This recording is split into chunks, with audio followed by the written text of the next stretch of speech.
Think of this rock as a form of attachment. Imagine you're climbing some amazing hike, you're going on a hike, and you just start picking up these rocks, and you start putting them in your pocket. And before long, you're halfway along the hike, you feel like you're way down, there's a whole bunch of resistance, and you wonder why you're out of breath. Well, that's because you've been picking up rocks, putting them in your pocket, thinking that they're yours, or even thinking that it's your responsibility to pick up the rocks and to carry them with you on the hike. Well, in the same way, think of letting go as just that. You're on a hike of life. You are going through life, you're on this journey, and the things you pick up and you put in your pocket many times aren't even yours. Just like this rock isn't even mine. I just picked it up. Here, it's Mother Gaia's. In the same way, you'll find though that a lot of your limiting beliefs will be that of other people's. There's a book that recently came, not recently, I don't know how, it's called like, what's it called? It's called something like, It Wasn't Yours, or I forget. I'll put the book right here. You can see what book this is. But I'm reading it right now. And basically what it has to do with is it's called It Didn't Start With You. It didn't start with you. Many of the beliefs we have did not start with us. They were part of what we learned growing up, but many times they're even a part of our own parents. So our parents may have had different patterns growing up. And then what happens is those same patterns kind of leaked onto us. We thought they were ours. Now, one of the best parts about understanding this is there's a lot of scientific research that goes into the epigenetics. Basically, as a species, we learned from our parents and from our environment growing up. And what we do is the purpose of that is so that we carry on the patterns of our parents so that we can work through it. And then whatever we don't work through, we give to our kids. And then it keeps going down the line. And the idea is that the more we learn, the more we are able to kind of adapt in a way. Now, what happens is the issues that our parents went through, they're patterns that many of us took on, and we thought they were our own. We think they're ours, but once we realize they're not really ours, we picked them up from our environment, we picked them up from our parents, from the energy dynamics growing up. It makes it so much easier to let go of. So it's because then we don't really identify with it as much. So one thing that I've been doing recently, I've realized that some of the beliefs and the patterns that I have, I absorbed from my dad. Some of them I absorbed from my mom. And it's not like they're right or wrong, but being aware of them makes it much easier for me to realize why it is that way. You know, it's like, then when you realize that it's not yours, it's so much easier to let go of. And sometimes it even comes from the social conditioning of our environment growing up, like like the government or whatnot. Like I used to believe I had ADHD. Therefore, I took Adderall, which the side effects of it, you couldn't eat very much, you couldn't sleep very much. People told me I had that because I have a lot of energy. And then I put that ADHD rock and I put it in my pocket and I carried it with me and I believed it. But then what happens is I learned meditation. And when I learned meditation, I learned how to observe my thoughts, and I learned that meditation was in a way me like looking at this rock and then realizing that I had a choice, that I could put it down and I didn't have to continue to carry it with me. So in the same way, the thing that I encourage you to do is to become aware of these beliefs that you have. Become aware of these things that you've attached yourself to. The thing is when you become aware of it, that's where the power is. When you're unaware of it, it's like you're walking around and you just have those rocks in your pocket. So I know it's kind of like a metaphor for understanding life, but in general, this is what I've realized. And understand this too. The only reason it will feel hard for you to let go is because of the reasoning of the mind as to why you should hold on to the rock or the attachment. That's why it's all about awareness. The reason is really what it is. You know, I shared a lot that scale of consciousness that shows the different levels of consciousness. And what happens is at the level of reasoning is the level of the mind. It's meaning. Whatever we give meaning to in life is the effect we get out of it. In the same way, when it comes to attachments, we remain attached to things because of the reasons as to why we should be attached to it.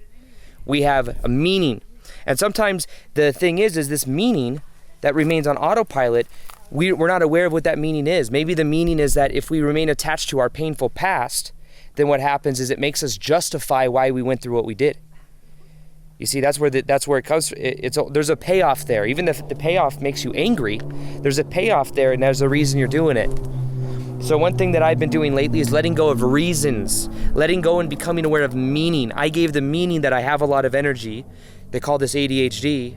And that this is who I am, and I just have a lot of energy, and then, you know, I need to take Adderall for it, and there's just something wrong with me, which also went to my self-worth. I thought I was unworthy. But then I became aware of that belief, the story. You know, that book that I was talking about, It Didn't Start With You. Basically what it talks about is stories, the stories of our parents, were passed on to us energetically, and then we continue to live those stories on autopilot, not even aware that we can let go of the story. 90% of the process of transformation, you want to know what it is? Just becoming aware of the story. If you just become aware of the story, the belief that you had from growing up, many times look at abandonment wounds, look at your childhood wounds from when you were a kid, traumatic experiences. You may not even remember them, but you can feel the different emotions that may come up. But what happens is you realize that these stories have been passed on. I look to my past and I can see how there was different wounds there, and I could see how my mom had the same wounds, my dad had the same wounds. They attracted each other because of that. Call that trauma bonding. It's such a common thing. But the thing and the part of this process that I really want to encourage you to do is to look at and to become aware of the attachments you have. For a long time, I was letting go of my attachment to being in a relationship. It was something that I identified with. I met somebody that I had great connection with, still to this day. It's one of my best friends. But I, in my mind, had this trauma wound from when I was a kid of wanting my mom's love and attention.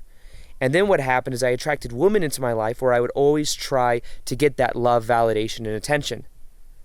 And what I found is once I became aware of that pattern, I could then give myself that attention, that love, and then feel safe, and then not worry about rejection, which is something that happens when you feel abandoned at a certain point when you're a kid.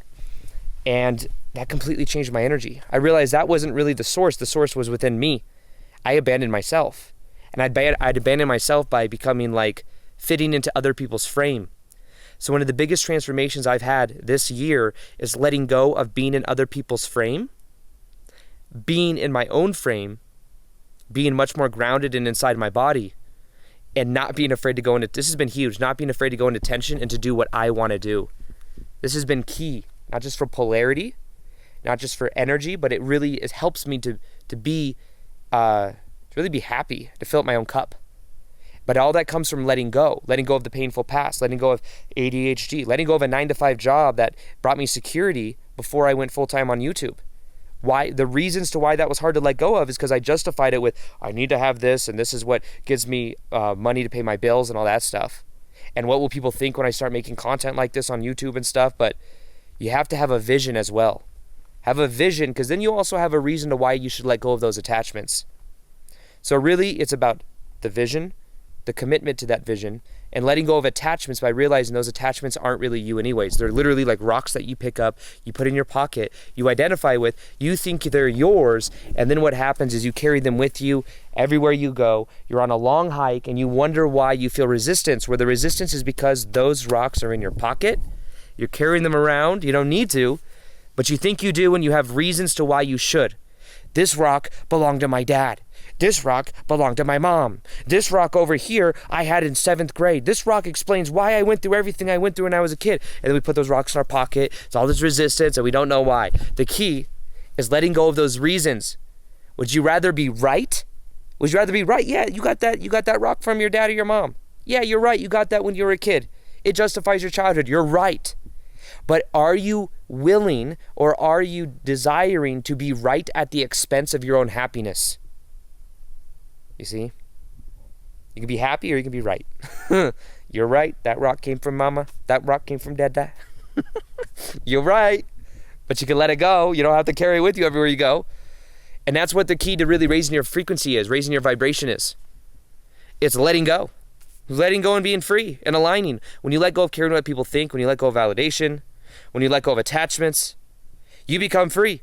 Then you just are unapologetically yourself. It's really the key to this whole video. Let go.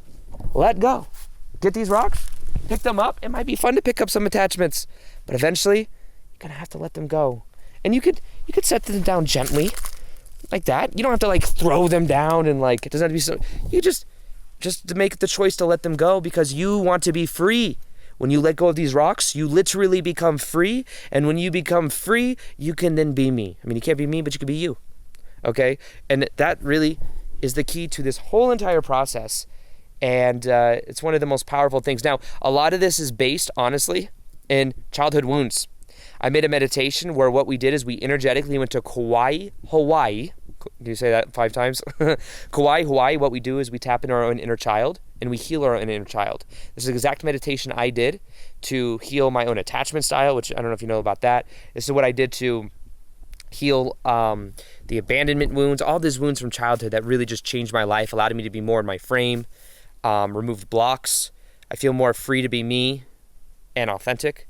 And than ever before, you can get that meditation below or go to aarondoughty.com/child because it's a child meditation, CHILD. Listen to that meditation for 21 days. Watch what happens. Other than that, I hope you guys enjoyed this video. Like this video if you liked it. Subscribe if you haven't already.